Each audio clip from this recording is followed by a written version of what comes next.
Hi friends, குண்டு குண்டு gulab jam செய்வது எப்படி? எம்கேஆர் குலோப் ஜாம் ஒண்ணு ஃப்ரீங்க. ஒரு பாக்கெட் இருக்கு. ஒரு பாக்கெட்டை பிரிச்சு நம்ம பவுல்ல சேர்த்துக்கலாம்.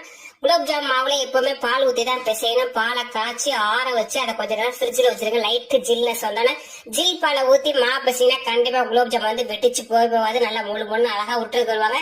மாவை உருட்டி முடிக்க போற நேரத்துல ஒரே ஒரு ஸ்பூன் நெய்யை ஊத்திக்க நல்லா டேஸ்டாவும் வாசனையா இருக்கும்.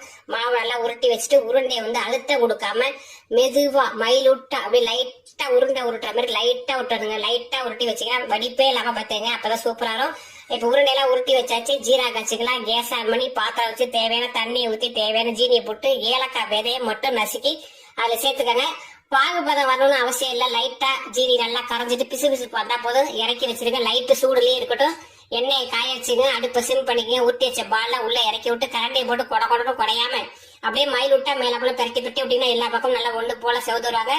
நல்லா உருண்டையை பூரா அழகு போல எடுத்து ஒரு பவுல்ல வச்சு அதுக்கப்புறம் அதுல ஜீரா ஊத்துங்க. ஜீராவுல கூட ஸ்ட்ரைட்டா போடாதீங்க. ஜீரா வந்து மிதமான சூட்ல இருந்தா மட்டும் போதும். இதுல ஒரு 3-4 டிப்ஸ் சொல்லியிருக்கேன். இதை ஃபாலோ பண்ணி குலோப் ஜாம் செஞ்சீங்கன்னா நீங்களும் குண்டு குண்டு குலோப் ஜாம் உடையாம சாப்பிடலாம். 1 மணி நேரம் வச்சு சாப்பிட்டீங்கன்னா இதோட சூப்பரான டேஸ்ட்.